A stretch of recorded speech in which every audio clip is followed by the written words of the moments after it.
ప్రియమైన దేవుని పిల్లలారా, ప్రభువైన యేసుక్రీస్తు వారి పేరట మీ అందరికీ వందనాలు. ప్రభువు పేరట మీ అందరికీ శుభములు, దీవెనలు కలుగునుగాక. ఈ ఉదయకాలం పరిశుద్ధ గ్రంథము నుండి దేవుని వాక్యాన్ని చదువుకుందాం. విలాప వాక్యములు 3వ అధ్యాయము 31వ వచనాన్ని చదువుతున్నాను. ప్రభువు సర్వకాలము విడనాడడు. దేవుడు తన మాటలు మనందరి కొరకు దీవించునుగాక. ఆమేన్. ప్రియమైన దేవుని పిల్లలారా, ప్రభువారు కొన్నిసార్లు మనల్ని విడిచిపెట్టినా పూర్తిగా విడిచిపెట్టేసేవారు కారు. స్త్రీలు కొన్నిసార్లు వారి ఆభరణాలను తీసి ప్రక్కన పెడతారు. అలా అని వాటిని పూర్తిగా మర్చిపోరు కదా, లేకపోతే వాటిని చెత్తబొట్లో వేయరు కదా. అలానే ప్రభువారు తాను ప్రేమించే వారిని ఎన్నటికీ త్రోసివేయరు. లోకములో ఉన్న తన బిడ్డలను, తన వారిని ఆయన శాశ్వత కాలం ప్రేమిస్తాడు. కుందేళ్ళు వాటి బొరియల్లో నుండి బయటికి వస్తూ మళ్ళీ లోపలికి వెళ్తున్నట్లుగా మనము కూడా ఆయన కృపలోకి వెళ్తూ అప్పుడప్పుడు బయటకు వస్తుంటాం. కానీ అది నిజం కాదు. దేవుని ప్రేమ ఎంతో స్థిరమైనది, శాశ్వతంగా నిలిచి ఉండేది. జగత్తు పునాది వేయబడక మునిపే ఆయన మనల్ని ఏర్పరచుకున్నాడు. నిత్య జీవములో శాశ్వత కాలం మనల్ని ప్రేమిస్తున్నాడు. మన కోసం చనిపోయినంతగా మనల్ని ప్రేమించాడు.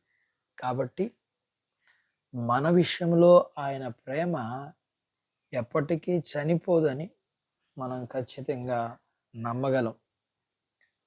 ప్రభు యొక్క ఘనత అనేది విశ్వాసి యొక్క రక్షణతో ముడిపడి ఉంది. మహిమగల రాజు ఆయనకు తనకు కలిగిన మహిమను మన కోసం వదులుకున్నాడు. కానీ ఆయన మనలను ఎన్నటికీ వదులుకోడు. మన ప్రభువు మనకు శిరస్సు గనక మనము అవయవాలమై ఉన్నాం. మనలను ఎన్నటికీ త్రోసివేయడు. ఆయన మారని వాడు గనుక తన వధువు సంఘాన్ని ఏమాత్రం విడిచిపెట్టడు. ప్రభువు నిన్ను త్రోసివేశాడని అనుకుంటున్నావా? నీ కొరకు ప్రాణం పెట్టిన ప్రభువు వారిని గురించి అంత చెడ్డగా అనుకుంటున్నావా? అలాంటి తలంపులుకి దూరం పెట్టు. అలాంటి తలంపులు నీ ఆత్మలోనికి మళ్ళీ ప్రవేశించి తిష్టవేయడానికి ఏమాత్రం అవకాశం ఇవ్వద్దు. ఒక మాట, ఆయన తాను కోరుకున్న ప్రజలను ఎన్నడూ ఆయన విడిచిపెట్టడు. దేవుడు తన మాటలు మన కొరకు దీవించునుగాక. ఆమేన్. ప్రార్థించుకుందాం. మమ్మల్ని మిక్కిలిగా ప్రేమించిన మా ప్రియ పరలోకపు తండ్రి, మీ పరిశుద్ధ నామాన్ని బట్టి మీకు వందనాలు. ఈ ఉదయకాలం మీ పాదాల దగ్గర మీ లేఖనాన్ని నేర్చుకుంటూ మీరు మమ్మల్ని విడిచిపెట్టని వారిగా మా కోసం సమస్తాన్ని విడిచిపెట్టారు. కానీ మీరు మా కోసం దేనిని విడిచిపెట్టేవారు కాదని తెలుసుకున్న మేము మా జీవితంలో ఎల్లప్పుడూ ధైర్యంగా విశ్వాసంతో కొనసాగటకు కావాల్సిన మీ కృపను మీరు అనుగ్రహించాలని మీ పిల్లల కొరకు ప్రార్థన చేస్తున్నాను. వాక్యం విని నాతో పాటు ఏకీభవిస్తున్న ఈ పిల్లల్ని, వీరి కుటుంబాన్ని, వీరికి కలిగినంతటిని దీవించండి. చిన్న బిడ్డల్ని, యవనస్తులను, వృద్ధులను, స్త్రీ పురుషులను, వారి చదువులు, ఆరోగ్యాలు, ఉద్యోగాలు, పొలాలు, పశువులను దీవించమని.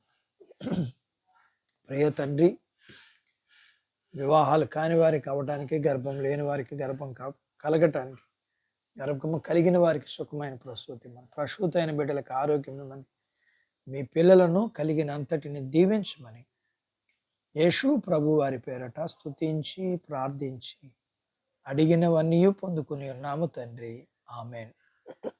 దేవుడు మిమ్మను దీవించును గాక. ఆమెన్.